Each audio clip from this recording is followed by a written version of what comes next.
السلام عليكم ورحمة الله وبركاته. ይህ የአላህ እዝነት የተሰኘው ተከታታይ ትምህርቴ ነው።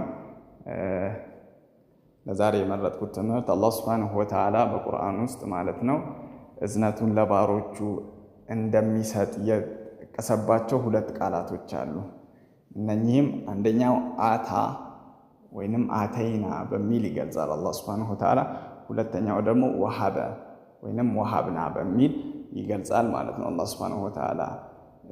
ለምሳሌ ብናይ ማለት ነው አላህ ሱብሓነሁ ወተዓላ በሱረቱል ካፍ ስለ ኺድር ሲናገር ማለት ነው ለኺድር አላህ ሱብሓነሁ ወተዓላ እዝነቱን እንደሰጠው ሲናገር አተይናሁ ረሕመተን ሚን ዒንዲና ይላል።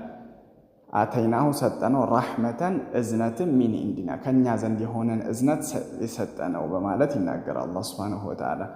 እንዲሁም በሱረቱል መርየም አላህ ሱብሓነሁ ወተዓላ ስለ ነቢዩላህ ሙሳ ዓለይሂ ሰላም ሲናገር ወወሀብና ለሁ ሚን ረሕመቲና አኻሁ ሃሩነ ነቢያ ይላል።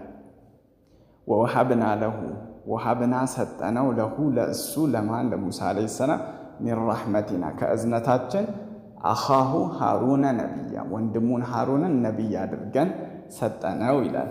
ስለዚህ አሁን ልዩነቱ ምንድን ነው? አላህ ሱብሓነሁ ወተዓላ ወሀበ የሚለውና አተይና የሚለውን ቃላቶች ሲጠቀም አተይና ከኛ ዘንድ እዝነትን ሰጠነው ሲል እና ወሀብና ሲል አተይና በአጠቃላይ ማለት ነው ስለ መስጠት ለመናገር የምንጠቀመው የአረብኛ ቃል ነው ማለት ነው። አተይና አታ የሚለው ቃል ማለት ነው። ጀነራሊ ማንኛውም እውቀት ሊሆን ይችላል፣ ገንዘብ ሊሆን ይችላል፣ ልጅ ሊሆን ይችላል። በአጠቃላይ ወሃበ ውስጥ ግን ማለት ነው ወሃብና ብሎ ሲናገር እዛ ውስጥ ግን ግልጽ የሆነ ስጦታ አንድ ሰው ያለምንም ጥረቱ የአላህ ፒውር የሆነ ንጹህ የሆነ ስጦታ ከፍቅርና ከደግነቱ የመነጨ ስጦታ ማለት ነው። ስለዚህ ወሃበ ውስጥ ማለት ነው ስጦታ ብቻ ሳይሆን የአላህ ፍቅርና የአላህ ደግነት ውዴታ ያለበት መስጠት ነው ማለት ነው።